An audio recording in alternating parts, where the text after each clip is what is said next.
Welcome back to The Double Take. I'm Ethan Mitchell. And I'm Josiah Mitchell. And one of us has a cold. I bet you can guess which one. Probably not. Maybe not. Who knows? Yeah. But anyway, so excited to be back in our new studio. Yeah, back in our new studio. We're happy about that. But today we're talking about something that's super relevant for everyone because the culture likes to tell you that right is wrong, wrong is right. Don't believe your lying eyes. Don't listen to your deceitful ears. Yeah. All these things. Don't trust your feet where they're walking. Don't trust your hands, what they're feeling. Don't trust your nose, what you're smelling, your ears, what you're hearing. That's it. Just a lot of things. I don't So have anything. today we're going to get into, some things that are true, some things that are false, and kind of help you understand, like we have had to wrestle with, standing on what is true and forsaking that which is false. Mm-hmm.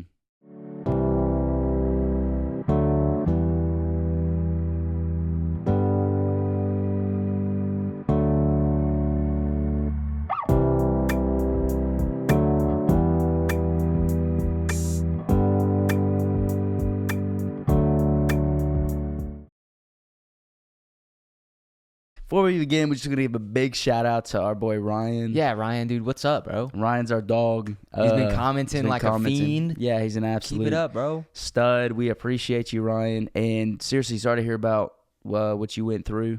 Yeah, on the last video, talking about just some heartbreak, pseudo heartbreak. Yeah, it sounds like you got a really good head on your shoulders. Yeah, and Ryan said he'd been going through the same thing. So mentality you got is top tier. So keep that up. Sounds like keep you got it a up, good, brother. good set of parents. So Yeah, that's good, awesome. But anyway, serious matters. Have you ever been in an argument? Oh, I know I have. We have a brother who's really good. Oh, I don't he's so argue good. with him. He's too Yeah, good. no, he's too good. He becomes articulate. Yeah, he gets angry and he gets articulate. He brings in old memories. He's really You're like, good at it. whoa, Right? slow down. I did not ask for all this. Anyway, have you ever been in an argument where you were creating the most masterful case? You were building an argument. You were bringing the evidence. The jury was completely on your side. The judge was raising his eyebrows going, whoa, this guy's, he's got me. And you build this beautiful megalith argument, whatever you want to call it. Yeah. Monolith. Yeah. And then like a gust of wind to a house of cards, you knock it all down by saying something like, but that's just my opinion. Just from my own limited knowledge. But like, that's just me. That's just what I think. You do whatever, though. Yeah. You like, think whatever. That's good for you, but like this works for me. Yeah. So have you ever done that? if you have a phenomenal argument on something that's true and you follow it up with a disclaimer, there's no point in having an argument. There's no point in having an opinion that is true if you're going to follow it up with a disclaimer. Yeah, because you're basically saying like, this truth isn't actually valid. It's just something that I've concocted in my heart. And that's not right. Yeah. Especially when you're talking about objective reality.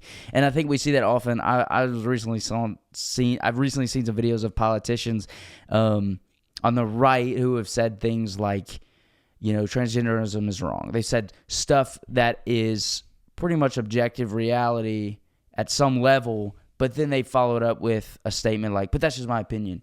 That's what I think. It just totally debunks the entire argument. It does, especially when you're talking about universal truths. Mm-hmm. And for Christians especially, we want to be aware of that, because I was even in a gospel conversation a couple days ago / weeks. I was talking to a coworker, and I was telling him I was trying to give the reasons for the hope that is within me. But that, like Scripture says, always be prepared to give a reason for the hope that is within you, right? And so I was sitting there, we were talking about the gospel, because he asked me, are you religious? And I just went into I was like, well, I would say religious, but I am a Christian because I love the Lord, because religion has a bad name or whatever. Yeah, it does. Anyway, I was tempted when I asked him, well, what do you think? I was tempted to give him a lot of feedback, back channeling, like, awesome. That's so good. When he was like, I just believe like AI is going to take over the world and we're just going to evolve. Oh, that's valid. That's valid. awesome. Yeah, Great. yeah, I'm glad you think. I'm really tempted to do that. But that totally nullifies the truth that I'm saying, because I'm saying your opinion of this false reality is wrong. Mm-hmm. Or what I'm saying is, what you're saying is valid. And what I'm saying is valid. That's cool for you, bro. And this is cool for me.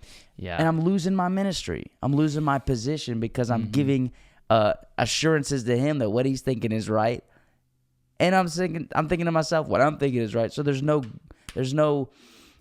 ground that I can say, I have no grounds for saying what you're saying is wrong. And it all really boils down to what's called relativism, or that's it. It's relativism, where they say truth is relative, when really that's a circular reasoning, because by saying truth is relative, you're making a truthful claim that is unrelative, and so the whole argument falls apart. But it's saying, you live your truth, I'll live my truth. It might be true for me that I'm a man, and though you have X, is it XX or XY?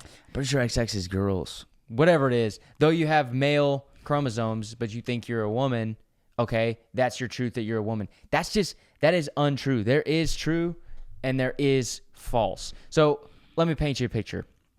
In the movie Saving Private Ryan, one of the main characters, towards the end of the movie, he's in the fight of his life against a German soldier. He's American. He's fighting a German soldier. And the German eventually gets on top of him with a knife, and the knife is slowly going towards the American's chest. Horrifying scene. Slowly going towards his chest as he's trying to stop it.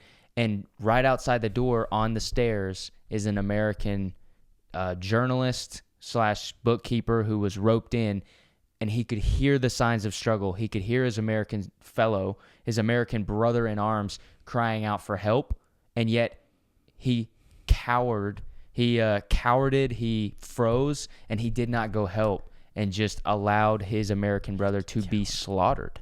And so it would be really hard to look at that and say, oh no, like, it's totally valid. It's okay. He was scared for his life. He didn't help his brother. That's okay. Contrast that with another World War II story. This one, a true one, but also a cinematic masterpiece, Hacksaw Ridge. You look at Desmond Doss, who, when he was abandoned by his entire brigade, who went back down Hacksaw Ridge because they were taking so much enemy fire and stuff, Desmond Doss stayed behind, and he went and saved upwards of, about 80 to 100 of his soldiers that had been wounded. He saved them from being killed by the Japanese because he knew that was the right thing to do. While not carrying a weapon. Yeah, while not carrying a weapon, because he was a conscientious objector. He was a CO, as they say. Not a commanding officer, but a conscientious objector. Yep. And so it would be nearly impossible for a sane person to compare those two stories and come away thinking, oh, well, it's relative. Bravery is relative. Sure, the guy who cowarded, like, he was being brave because he wanted to protect himself. No.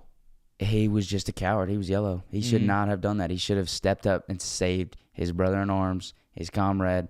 Who cares that he was a journalist or whatever? He should have stepped up. All right? And I think any sane person would say that he absolutely rejected his role in that scenario. And Desmond Doss did not. He stepped up with insane bravery because he did not have a weapon, and he just saved life over and over. Yeah. So what we're trying to say is, like, whenever it comes to universal truth specifically, don't ever have that absolutely argument-wrecking sentence. But that's just my opinion. Like, it should not be just your opinion that objective reality is reality. Right? Especially as a man, you want to say something, because it's so easy. It is so easy to say, but that's just what I think, right? Because you don't accept responsibility for what you're saying, right? And okay, we're not talking about if you're arguing about a movie. You're arguing about different things, silly, made up, little goofy things. Yeah, if you're arguing about hobbies or whatnot. Like, I don't particularly love golf. I don't think it's a great. I think it's a great time if you just want to hang out with some buddies. I think that's fine. Yeah. If I got married and had a bunch of kids, I don't know. I personally, I don't think it'd be a great idea to abandon my family every weekend to go play golf. Yeah. I don't think that's a good idea. If I say that's just my opinion, that doesn't necessarily nullify that argument, because there are guys that do that. And is my argument just actually getting blown over by that statement? By that's just my opinion? Yeah. I mean, I might be doing it right now.